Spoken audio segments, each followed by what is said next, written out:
akan takut berjalan sendiri. Ku tahu Yesus selalu bersama. Salam Bapak Ibu yang terkasih dalam Tuhan Yesus. Kembali lagi saya salam ibadah mantap. Luar biasa ya, mantap mana tengah pekan. Puji Tuhan. Karena memang tiap hari kita harus selalu bisa menikmati firman Tuhan. Ya, selalu bisa menyantap dan menikmati seperti saat kita menikmati makanan yang enak. Karena firman Tuhan itu adalah makanan yang enak buat kita. Walaupun keras, tapi itu nikmat banget kalau kita nikmatin. Seperti pada saat hari ini ya, dalam ibadah mantap ini kita akan menikmati firman Tuhan. Tapi sebelumnya kita akan satu dalam doa. Kita akan menyambut firman Tuhan dengan doa dan tentunya nanti juga dengan pujian. Mari kita sama-sama berdoa. Bapa kami yang berada dalam kerajaan surga, yang kami kenal dan kami sembah hanya di dalam nama Tuhan kami Yesus Kristus. Terima kasih Tuhan, karena semua kebaikan-Mu Tuhan, karena semua Tuhan Yesus perhatian-Mu terhadap hidup kami, sehingga kami pada kesempatan hari ini Tuhan, boleh kembali menikmati ibadah mantap, yaitu pendalaman Alkitab ini Tuhan Yesus. Kami percaya, dengan pengupasan firman-Mu yang begitu dalam Tuhan, kami boleh merasakan Tuhan Yesus. Dan bahkan kami boleh mengerti apa dan maksud daripada firman-Mu. Dan apa tujuan daripada firman-Mu. Dan apa yang harus kami lakukan untuk menjadi pelaku-pelaku firman-Mu. Kami percaya Tuhan Yesus. Kerendahan hati kami, kerinduan kami, kesungguhan hati kami Tuhan, dalam mengikuti ibadah mantap ini Tuhan, tidak akan sia-sia, tapi Engkau akan kembalikan berlipat kali ganda berkat-Mu Tuhan atas apa yang sudah kami Tuhan Yesus juga berikan kepadamu Tuhan Yesus. Terima kasih Bapa. Kami akan mulai ibadah mantap pada hari ini Tuhan Yesus, dan kami juga mau menyerahkan hamba-Mu Tuhan yang akan menyampaikan firman-Mu. Biarlah semua dalam perlindungan-Mu saja Tuhan, di dalam naungan Roh Kudus-Mu Tuhan Yesus, sehingga firman-Mu boleh disampaikan kepada kami dengan jelas dan gamblang Tuhan Yesus, sehingga kami boleh mendapatkan pencerahan Tuhan Yesus. Terlebih Tuhan Yesus, kami boleh mendapatkan jalan keluar atas masalah-masalah yang kami hadapi. Terima kasih Bapa. Hanya di dalam nama Tuhan kami Yesus Kristus kami berdoa dan mengucap syukur. Haleluya. Amin. Puji Tuhan, mari sebelum kita menikmati berkat Tuhan, kita akan pujikan satu pujian, pribadi yang mengenal hatiku. Seperti rusa yang haus dan rindu aliran sungai, yaitu firman Tuhan. Amin.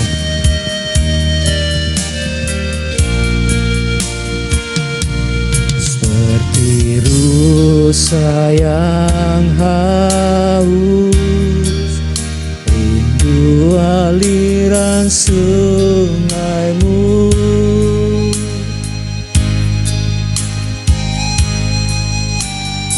hatiku tak tahan menunggu-Mu.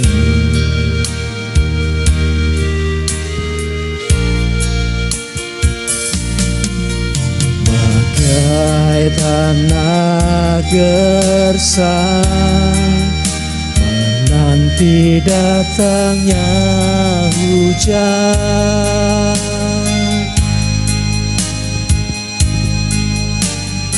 begitupun jiwaku Tuhan.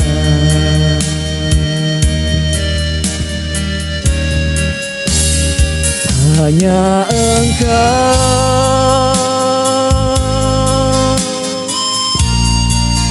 pribadi yang mengenal hatiku. Tiada yang tersembunyi bagimu, seluruh isi hatiku Kau tahu, dan bawaku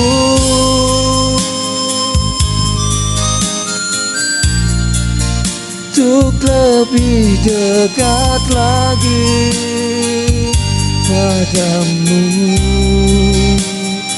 hingga dalam indahnya dekapan kasih-Mu.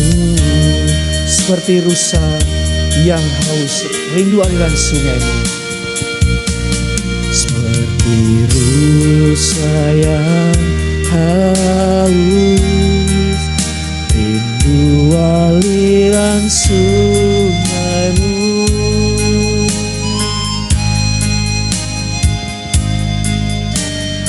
Hatiku tak tahan menunggu,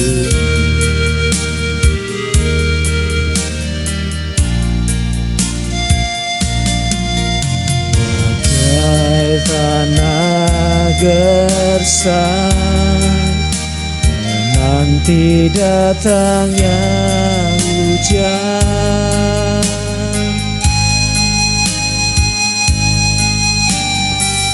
Begitupun jiwaku, Tuhan.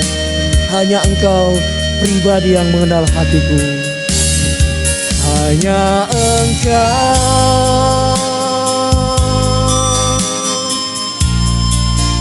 pribadi yang mengenal hatiku.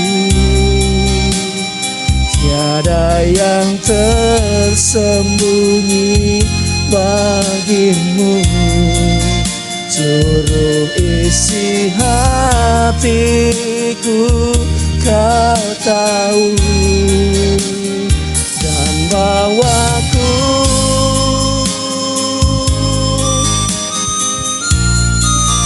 untuk lebih dekat lagi padamu,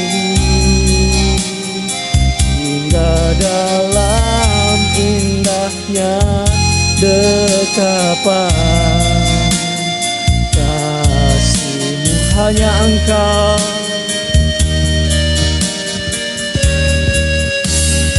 hanya Engkau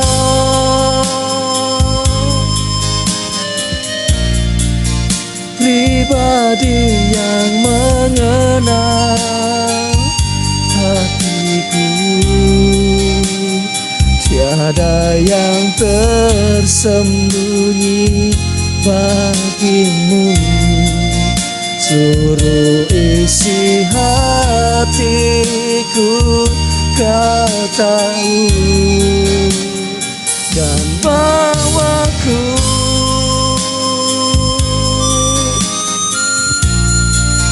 untuk lebih dekat lagi padamu, hingga dalam indahnya dekapan kasih-Mu. Tinggal dalam indahnya dekapan kasih-Mu, hingga dalam indahnya dekapan kasih-Mu.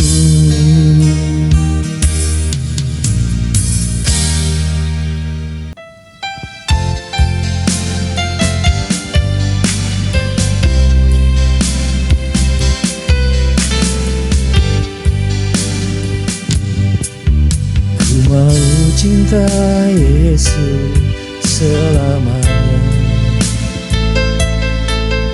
Ku mau cinta Yesus selamanya. Meskipun badai silih berganti dalam hidupku, ku tetap cinta Yesus selamanya. Ku mau cinta Yesus selamanya. Ku mau cinta Yesus selamanya. Amin. Ku mau cinta Yesus selamanya. Meskipun badai silih berganti dalam hidupku, ku tetap cinta Yesus selamanya. Ya Aba, Bapa, ini aku anakmu, layakkanlah seluruh hidupku. Ya Aba, Bapa, ini aku anakmu, pakailah sesuai dengan rencanamu. Ku mau cinta Yesus, ku mau cinta Yesus selamanya. Ku mau cinta Yesus selamanya. Meskipun badai silih berganti dalam hidupku, ku tetap cinta Yesus selamanya. Ya Aba, Bapa, ini aku anakmu, layakkanlah seluruh hidupku. Ya Aba, Bapa, ini aku anakmu, pakailah sesuai dengan rencanamu.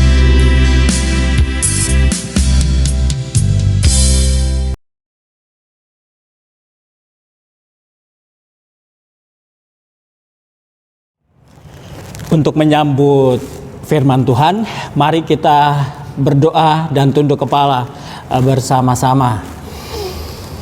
Bapa di dalam sorga, terima kasih buat kesempatan ini. Kembali kami ingin dipeluk oleh kehangatan kasih-Mu Tuhan, lewat firman Tuhan yang kami dengar. Berfirmanlah, setiap kata kalimat dari Alkitab ini Engkau bukakan, kupas Tuhan, gak apa-apa, karena itu adalah isi hati-Mu dan kami siap mendengarkan. Roh Kudus, Engkau urapi kami semua tidak terkecuali, sehingga firman Tuhan sungguh-sungguh dapat kami dengar, kami terima dengan sukacita dan kami nikmati, karena itu yang membimbing kami ke arah keselamatan, supaya jalan hidup kami tidak salah, supaya langkah hidup kami tetap terjaga oleh firman Tuhan. Terima kasih, di dalam nama Tuhan Yesus Kristus kami siap untuk mendengar Mana Tengah Pekan. Amin. Puji Tuhan. Bapak, Ibu, dan saudara-saudara yang dikasihi oleh Tuhan Yesus Kristus, tanpa terasa kita sudah sampai di akhir bulan Agustus 2021. Wow, cepat dan sangat cepat sekali ya waktu ini. Dan untuk mengawal kerohanian kita tetap di atas, dan untuk mengawal kerohanian kita tetap terjaga, maka sangat tepat langkah kita hari ini. Kita saling bersekutu untuk kita diperkuat oleh pengajaran firman Tuhan. Pengajaran firman Tuhan kali ini akan kita nikmati di bawah tema kerohanian yang puncak, spiritual supreme. Ya, kerohanian yang berada di puncak. Bapak, Ibu, dan saudara-saudara yang dikasihi oleh Tuhan Yesus Kristus, kualitas kerohanian akan teruji bila diperhadapkan dengan ujian dan atau pencobaan. Itu ujiannya, ya. Ketika kita katakan, aku rohani, perlu diuji. Aku sudah hebat, kerohanianku sudah meningkat. Itu perlu diuji. Dan saudara-saudara, seringkali kita dengar dan kita melihat seseorang mengatakan, dia tidak rohani. Aku rohani. Ukurannya di mana sih? Atau seringkali kita berbangga dengan kerohanian kita yang kita merasa secara pribadi, aku sudah rohani. Sekali lagi, saudara-saudara, ukurannya di mana sih? Dan puncak kerohanian akan muncul ketika manusia dapat bertahan dan menang dalam mengalami atau dalam menghadapi puncak kepedihan. Ini dia ya. Puncak kerohanian, puncak kepedihan. Puncak kerohanian tanpa perlu promosi, tanpa perlu publikasi, akan muncul dengan sendirinya atribut itu bila bertahan dan bila dapat menang dalam mengalami puncak kepedihan. Sama seperti emas yang diuji atau dimurnikan dalam panasnya api dan tetap emas. Ya, puji Tuhan. Bapak, Ibu, dan saudara-saudara yang dikasihi oleh Tuhan, kita masih belajar dari pengalaman Raja Daud. Pengalaman Raja Daud kali ini ingin mengajar kita bagaimana supaya kita dapat mengalami puncak kerohanian, ya. Karena yang namanya puncak kerohanian itu bukan buatan manusia semata, usaha manusia semata, dan kemudian manusia itu dapat mengatakan, aku rohani, engkau tidak rohani. Tabisanku sudah benar, tabisanmu tidak benar. Oh, itu terlampau ringan. Artinya kita sangat merendahkan nilai-nilai kerohanian yang sesungguhnya. Tidak ada arti kalau kita saling menunjuk dan saling menghakimi. Padahal yang namanya puncak kerohanian itu adalah praktek hidup. Ya, puji Tuhan. Belajar dari Raja Daud. Raja Daud sebenarnya adalah seorang praktisi kerohanian. Dia bukan ahli teori, dia bukan jago teori dan just teori, no. Tapi dia praktisi daripada firman Tuhan yang dia alami, dia dengar, dia alami, dan dia terima, dan dia nikmati. Kita perlu melihat pengalaman Raja Daud, bagaimana dia mengalami spiritual supreme, bagaimana dia mengalami puncak kerohanian.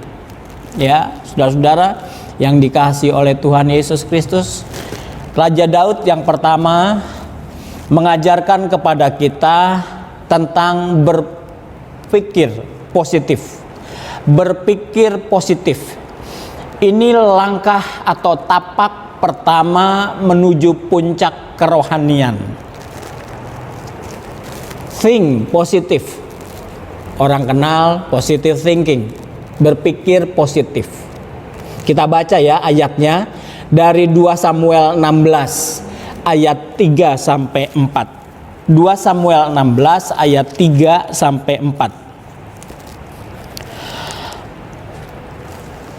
Kemudian bertanyalah raja, "Di manakah anak tuanmu?" Jawab Ziba kepada raja, "Ia ada di Yerusalem, sebab katanya, pada hari ini kaum Israel akan mengembalikan kepadaku kerajaan ayahku." Lalu berkatalah raja kepada Ziba, "Kalau begitu, kepunyaanmulah segala kepunyaan Mephiboset." Kata Ziba, "Aku tunduk, biarlah kiranya aku tetap mendapat kasih di matamu, ya tuanku raja." Ya, puji Tuhan. Daud mengundang Mephiboset, cucunya Saul, anaknya Yonatan. Saul yang pernah mengejar-ngejar Daud untuk dibunuh, tapi justru Mephiboset, cucunya Saul, diundang ke kediaman Raja Daud. Artinya apa di sini? Daud berpikir positif. Dia tidak merasa tersaingi dan tidak berprasangka buruk terhadap Mephiboset. Puji Tuhan. Padahal saudara-saudara, Mefiboset adalah cucu seorang yang sangat membenci Daud. Mungkin juga Mefiboset telah menerima banyak cerita dari kakeknya Saul tentang fitnahan-fitnahan Saul terhadap Daud. Tapi luar biasa ya, Daud ya tetap Daud, seorang yang imut-imut.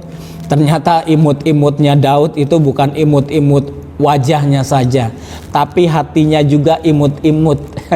Ya, kalau boleh saya katakan tanpa berlebihan, karakter hatinya Daud juga imut-imut, tanpa celah, polos dan tulus pun dalam menghadapi Mefiboset. Daud dalam puncak kepedihannya, dia punya pengalaman, dia terusir dan dia dalam pelarian, sekalipun tidak merasa tersaingi dengan kehadiran Mefiboset. Daud tidak pernah berpikir, oh nanti Mefiboset kalau aku undang, dia akan menelikung aku. Oh nanti Mefiboset ketika aku undang, nanti dia akan menyaingi aku dan merebut tahtaku. Oh jauh, Daud tidak punya pikiran seperti itu. Malah dia undang, dia makan sehidangan dengan Mefiboset. Ya puji Tuhan. Ini dia tapak pertama menuju puncak kerohanian. Berpikir positif, tidak merasa tersaingi, dan berprasangka baik, tidak berprasangka buruk. Bapak, Ibu, dan saudara-saudara sekalian, pernahkah kita menyikapi peristiwa-peristiwa yang tidak mengenakan, kemudian kita dendam, kemudian kita membalas dengan kejahatan, atau dengan peristiwa yang sama yang tidak mengenakan? Mari kita belajar dari Raja Daud. Dia tidak membalas, dia malah membalas kejahatan dengan kebaikan kepada Mefiboset, cucunya Saul. Ya, puji Tuhan. Dalam banyak hal kehidupan kita seringkali diperhadapkan dengan banyak manusia, dengan banyak soal tentunya, dengan banyak karakter manusia juga tentunya. Ada yang baik, ada yang mengesalkan, ada yang menyebalkan. Tetapi tetap kita perlu belajar, umat Tuhan, dari Raja Daud. Tetap berprasangka positif, ya, tidak merasa tersaingi. Sekalipun mungkin secara radikal, sama seperti Daud, mau dibunuh oleh Raja Saul. Kita mungkin difitnah begitu luar biasa dengan sesama kita, dijelek-jelekan secara luar biasa dengan sesama kita. Ayo kita sama-sama belajar dari Raja Daud. Ya, anjing menggonggong, kafilah berlalu.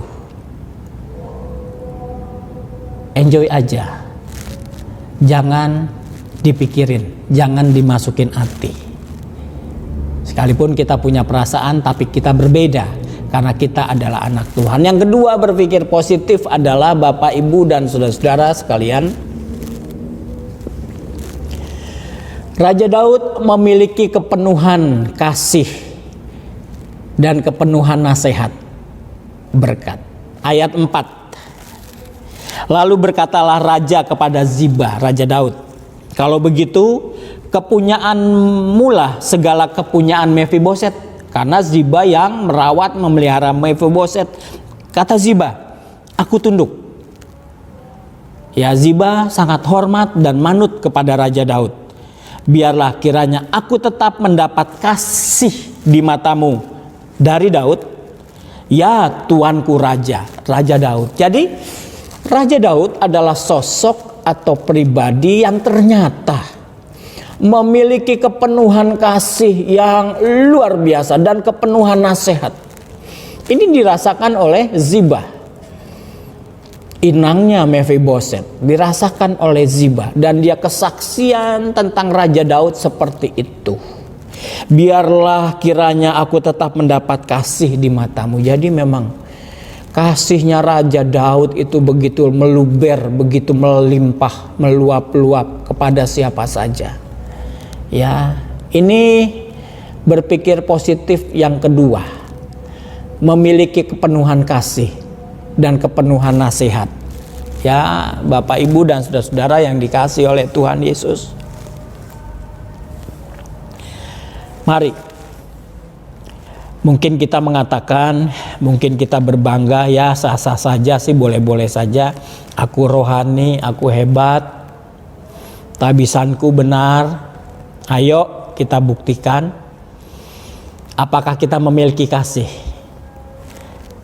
Ketika kita mengalami hal yang tidak mengenakan, katakanlah omongan yang tidak mengenakan dari orang lain yang membenci kita, mungkin bencinya juga tanpa alasan, ya, atau benci yang dipelihara, kita tetap harus seperti Raja Daud, masih penuh dengan kelimpahan kasih. Masa lalu is masa lalu, masa sekarang kita hadapi dengan kasih. Karena Tuhan Yesus mau datang kedua kalinya. Jangan sampai kebencian kita, dendam, akar pahit kita, justru itu yang menghambat kita naik ke surga. Ya, puji Tuhan. Memiliki kepenuhan kasih, berpikir positif yang kedua.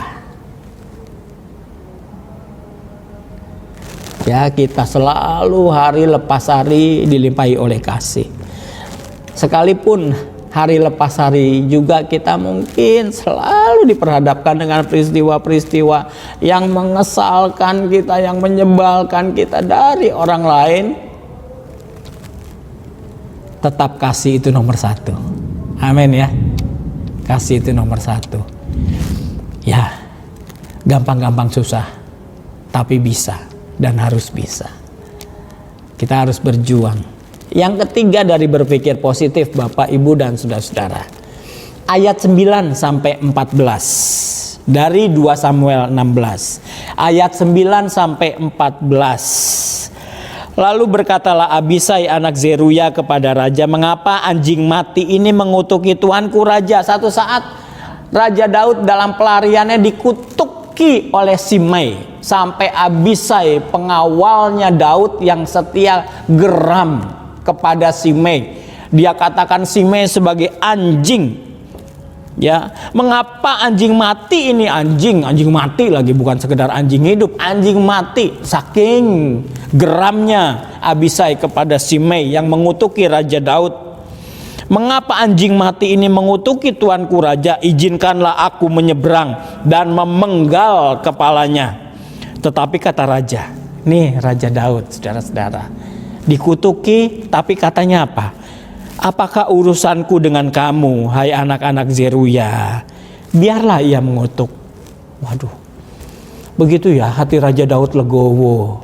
Biarlah ia mengutuk, biarlah ia menggonggong, katakan. Sebab apabila Tuhan berfirman kepadanya, "Kutukilah Daud," siapakah yang akan bertanya, "Mengapa engkau berbuat demikian?" Jadi Daud masih melihat Tuhan, karena semuanya itu seizin Tuhan. Apa yang kita alami dan apa yang orang perbuat, sekalipun itu menyakiti kita. Pula kata Daud kepada Abisai dan kepada semua pegawainya, "Sedangkan anak kandungku ingin mencabut nyawaku, terlebih lagi sekarang orang Benyamin ini. Biarkanlah dia dan biarkanlah ia mengutuk, sebab Tuhan telah berfirman kepadanya demikian. Mungkin Tuhan akan memperhatikan kesengsaraanku ini, dan Tuhan membalas yang baik kepadaku sebagai ganti kutuk orang itu pada hari ini." Amin. Akhirnya Daud mengalami yang baik dari Tuhan. Demikianlah Daud melanjutkan perjalanannya dengan orang-orangnya, sedang Simei berjalan terus di lereng gunung bertentangan dengan dia, dan sambil berjalan ia mengutuk. Amit-amit ya Simei, udah berpisah masih aja mengutuki Daud ya, amit-amit ya saudara. Seringkali juga kita berhadapan dengan orang-orang seperti itu ya. Mungkin gak mengutuk kita, tapi menjelek-jelekan kita. Sepanjang jalan kita udah baik, kita dijelek-jelekin. Kita udah berbuat benar, tetap disalahin. Apalagi kalau kita berbuat salah, saudara, mungkin diinjak-injak. Kita tidak berbuat salah, tetap dijelek-jelekin, digosipin istilahnya. Ya, melemparinya dengan batu. Waduh, lebih parah lagi Daud dilempari dengan batu dan menimbulkan debu. Dengan lelah, sampailah raja dan seluruh rakyat yang ada bersama-sama dengan dia ke Yordan, lalu mereka beristirahat di sana. Puji Tuhan. Apa yang ketiga dari berpikir positif dari pengalaman Raja Daud yang barusan kita baca, Bapak Ibu dan saudara-saudara sekalian? Daud tidak membalas kejahatan dengan kejahatan. Amin. Harus bisa kita katakan amin. Daud tetap sabar. Biarlah ia mengutuk. Kajen, sepuas-puasnya lah, silakan. Karena Daud anak Tuhan. Daud siapa tahu bapaknya, dan Daud sangat tahu siapa tuannya. Daud tetap sabar, dan Daud tetap tidak mau mendahului Allah. Saudara ingat pesan Rasul Paulus di dalam Roma 12 ayat 19?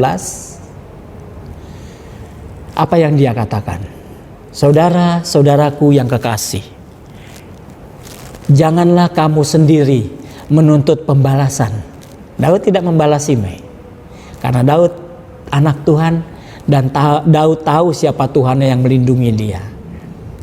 Tetapi berilah tempat kepada murka Allah. Ya, Daud tidak mau mendahului Allah, karena yang namanya murka itu adalah jatah atau haknya Allah, wewenangnya Allah. Sebab ada tertulis, pembalasan itu adalah hakku, ku besar, hak Tuhan. Akulah yang akan menuntut pembalasan, firman Tuhan. Nanti kita lihat akhir hayat Simei gimana kalau Tuhan yang sudah bertindak. Oleh sebab itu Bapak Ibu dan saudara, bagi kita yang sudah memiliki posisi seperti Daud, legowo dan tetap berbesar hati dan tetap bersabar ketika kita dihina-hina orang, diinjak-injak orang, difitnah orang, dijelek-jelekin orang, terus dengan sikap seperti itu. Tapi hati-hati loh saudara. Saudara-saudara yang sholat sore hari ini mungkin sedang juga menonton YouTube ini. Saudara suka memfitnah orang, saudara suka menjelek-jelekan orang, saudara punya akar pahit dendam kepada orang, sehingga karakter saudara seperti Simei. Jangan terus-teruskan. Saya katakan dalam nama Tuhan Yesus Kristus, ubah sikap itu. Apalagi ketika saudara berhadapan dengan orang yang tidak bersalah. Jangan terus-teruskan, ada akibatnya. Lebih baik kita ambil sikap seperti Raja Daud, legowo, bersabar, tidak membalas kejahatan dengan kejahatan. Enjoy aja, easy going aja. Ya puji Tuhan, itu sikap yang sangat-sangat terpuji. Itu yang pertama, step, tapak, jejak, langkah yang pertama menuju puncak kerohanian, berpikir positif. Yang kedua, tapak, langkah, jejak, anak tangga yang kedua menuju puncak kerohanian adalah kasih yang tulus. Kita perlu belajar dari Raja Daud, betapa Daud memiliki kasih yang tulus. Pasal 17 ayat 8, 2 Samuel.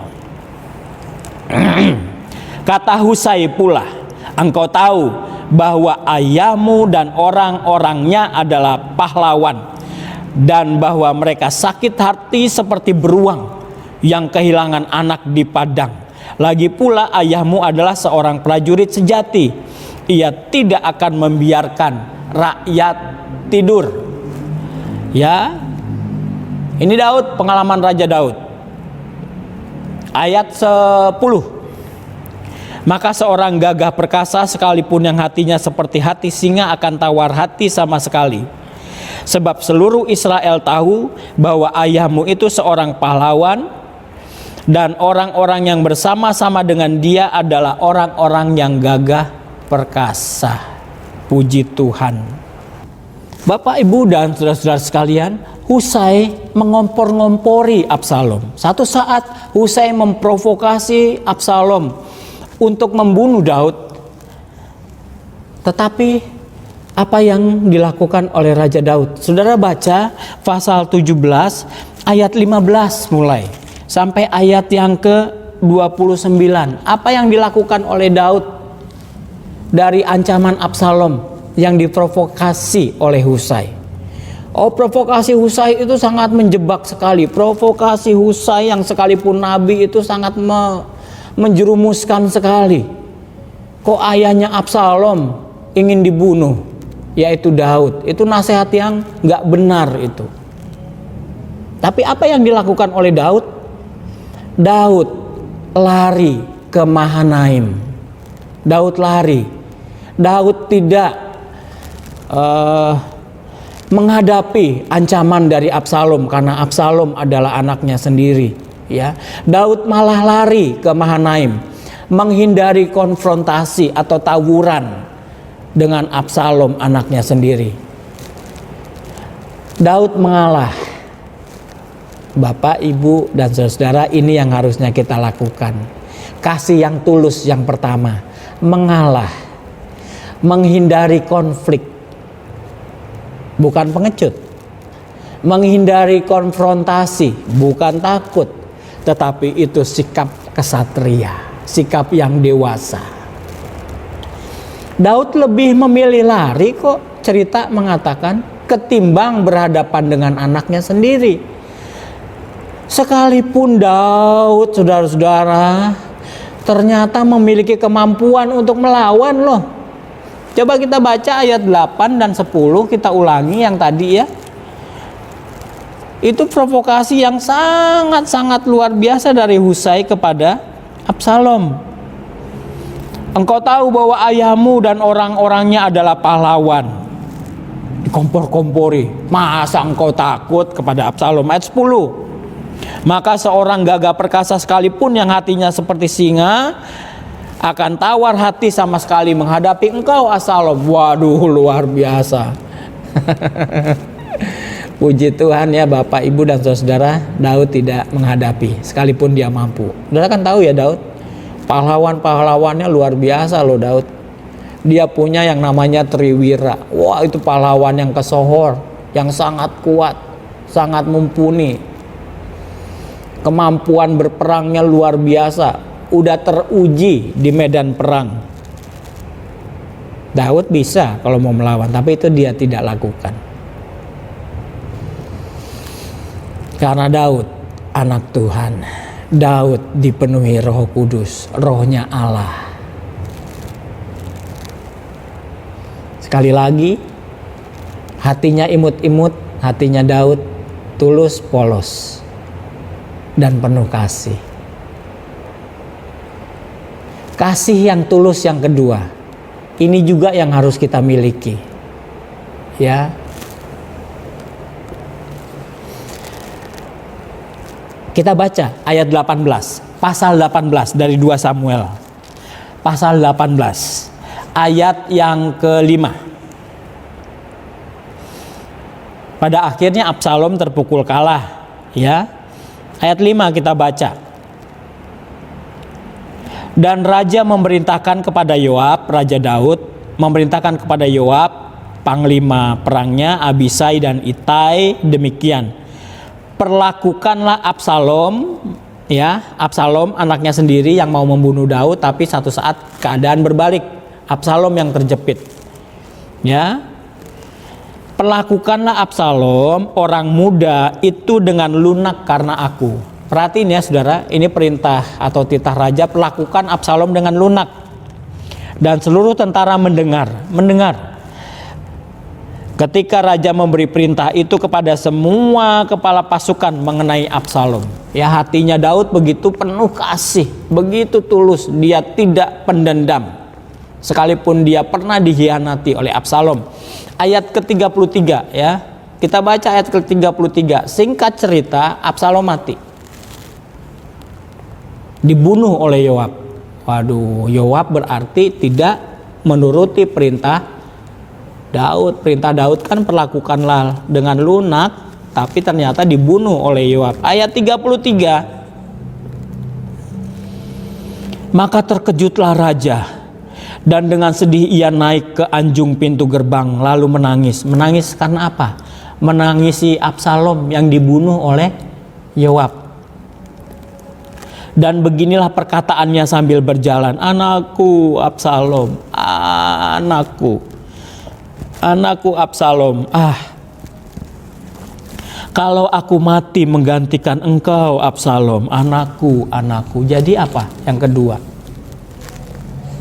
ini kasih yang tulus dari seorang raja ke Sohor, Raja Daud. Ini juga yang harus kita miliki.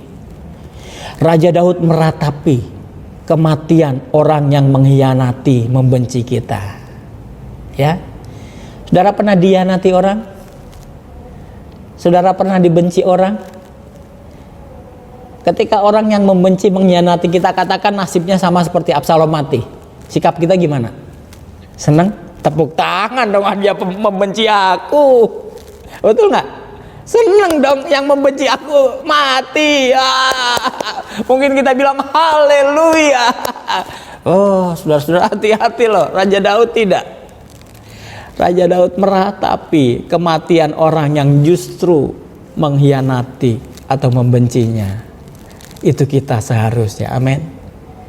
Kita tidak dendam, justru kita sangat sedih. Mengapa harus terjadi seperti itu? Itu kasih yang tulus. Yang kedua, kalau kita sesumbar, kita lantang, kita memiliki kasih yang tulus, kita lantang promosi kepada sesama, aku punya kasih agape, ya. Tetapi ketika kita menghadapi orang yang membenci kita, dendamnya luar biasa, kita akar pahitnya luar biasa.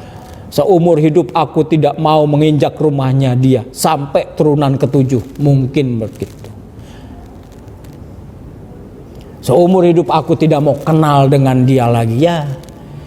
Itu namanya bukan kasih yang tulus. Yang namanya kasih yang tulus adalah sekalipun dibenci, dikhianati, kita tetap mengasihi, bahkan merasa sedih ketika orang yang justru membenci kita menghadapi situasi yang dia tidak inginkan sesungguhnya. Katakanlah seperti Absalom mati. Yang ketiga,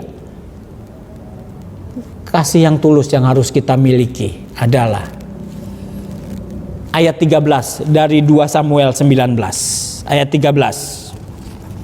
Dan kepada Amasa haruslah kamu katakan, bukankah engkau darah dagingku? Beginilah kiranya Allah menghukum aku, bahkan lebih lagi daripada itu, jika engkau tidak tetap menjadi panglimaku menggantikan Yoab. Ayat 23. Kemudian berkatalah raja kepada Simei. Saudara ingat Simei? Yang tadi di depan, Simei yang pernah mengutuki Daud kan? Sekarang waktu udah berjalan, Raja Daud berkata apa kepada Simei?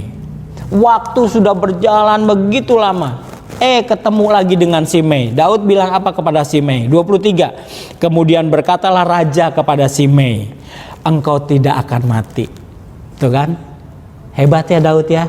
Itu juga seharusnya kita, jangan menyimpan dendam. Engkau harus mati, itu namanya dendam. Dulu kamu pernah mengutuki aku, itu namanya dendam. Daud enggak. Dia bersumpah kepada Simei, engkau tidak akan mati. Lalu raja bersumpah kepadanya. Yang ketiga, kasih yang tulus adalah tidak menyimpan dendam. Amin. Puji Tuhan, haleluya. Tadi dari pengalaman Absalom yang menjahati Daud begitu rupa. Daud juga tidak menyimpan dendam. Oh ya, ada pepatah demikian, kasih ibu sepanjang masa. Kalau boleh saya tambahkan di antara kurung, sekalipun dijahatin anak-anaknya. Oke? Kasih ibu tetap tidak akan luntur. Tetapi kasih anak sepanjang galah, ya ada batasnya. Kalau seorang anak merasa disakiti oleh orang tuanya, stop kasihnya. Kadang-kadang masih juga disayangi oleh orang tuanya, kasih anak tetap tidak bisa dijalankan. Seolah-olah dia tidak punya orang tua, seolah-olah anak itu tidak pernah dirawat oleh orang tua. Itu artinya kasih anak sepanjang gala. Tetapi Daud tidak. Daud itu adalah seorang orang tua yang luar biasa. Itulah seharusnya sikap kita sebagai orang-orang percaya. Memiliki kasih yang tulus. Sekarang berhadapan lagi dengan Simei. Daud juga memiliki kasih yang luar biasa. Dia tidak pendendam. Ibrani 12 ayat 15 mengingatkan kita sekarang.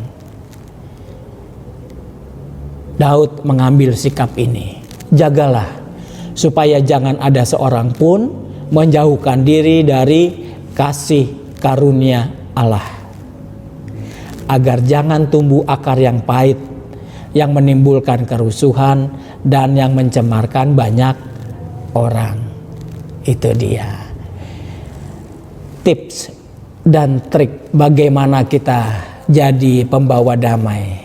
Bagaimana kita bisa bersikap tenang, bagaimana kita bersikap adem sekalipun kita menghadapi gejolak atau menghadapi orang-orang yang menjelek-jelekan memfitnah kita.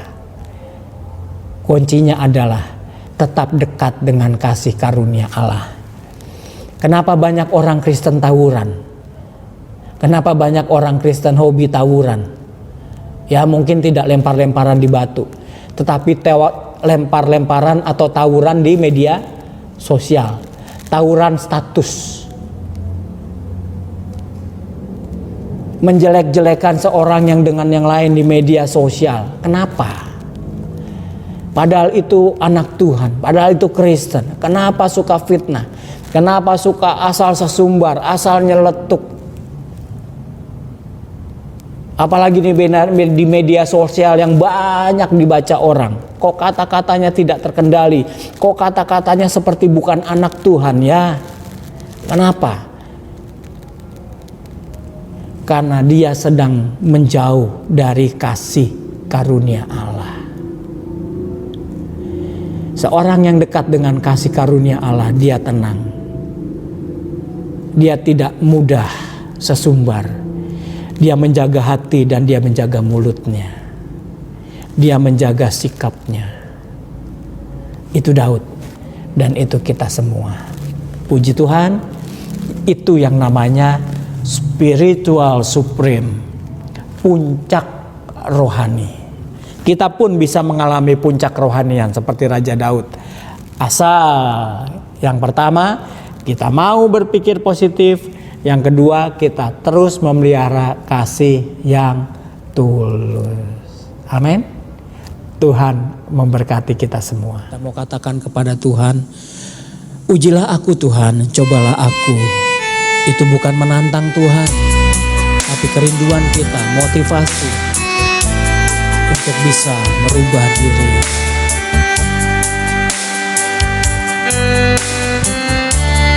Ujilah aku Tuhan, cobalah aku Tuhan, selidiki batinku dan hatiku,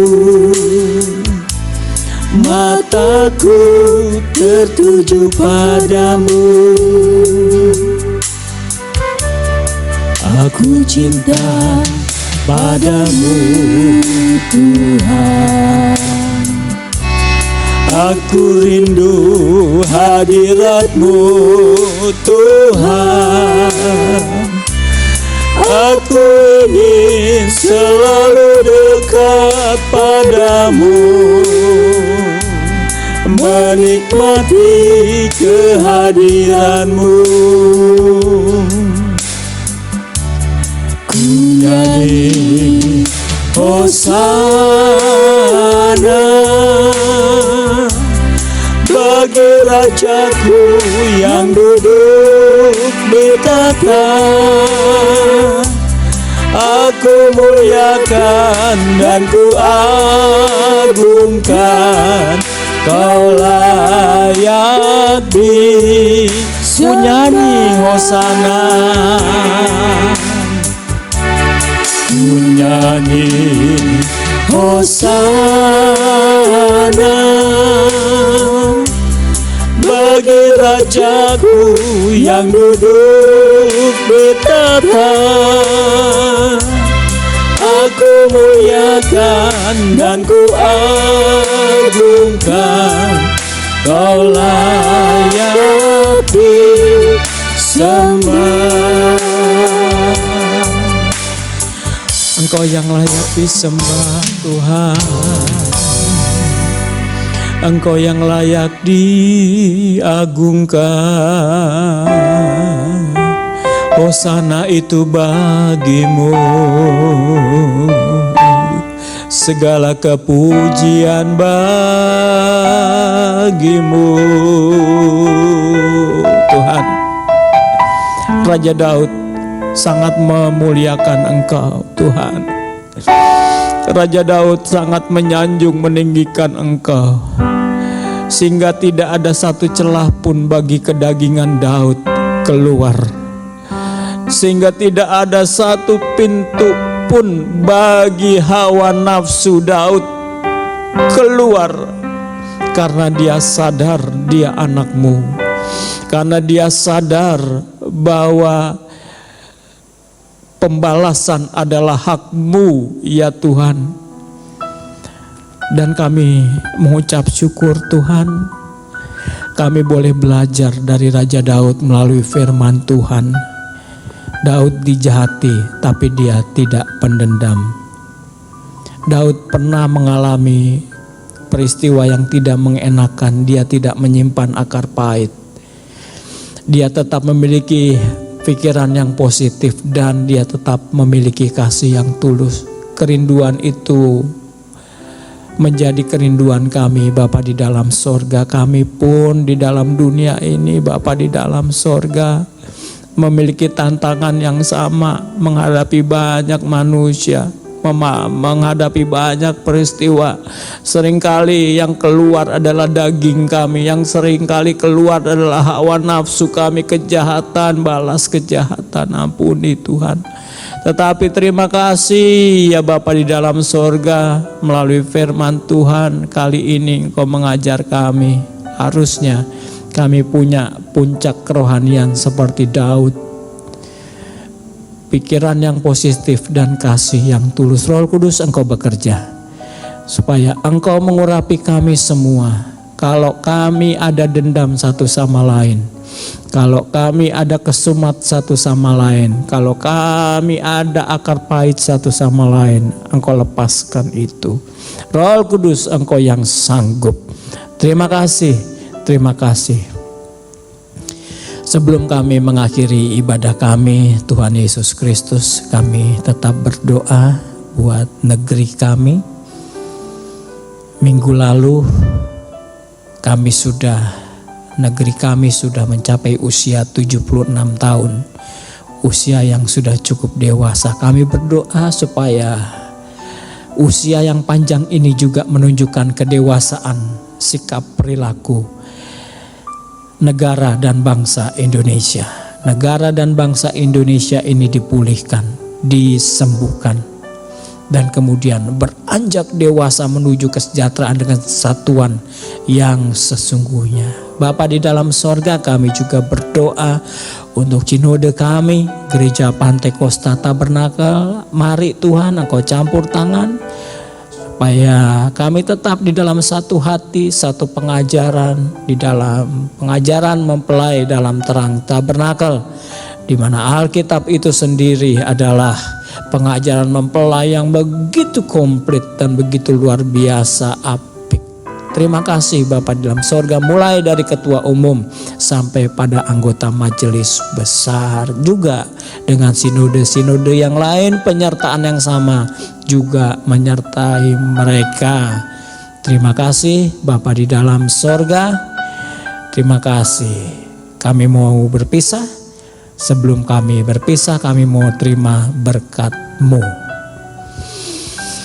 Beraktivitaslah bersama kasih karunia daripada Sang Putra Tuhan Yesus Kristus. Sebentar kita akan beranjak kemanapun engkau akan bergerak. Bergeraklah bersama kelimpahan kasih daripada Allah Bapa di sorga. Tentunya diikat, kita semua diikat dalam persekutuan penyertaan Roh Kudus yang menyertai kita mulai hari ini sampai Maranatha, Tuhan Yesus Kristus datang kali yang kedua. Amin.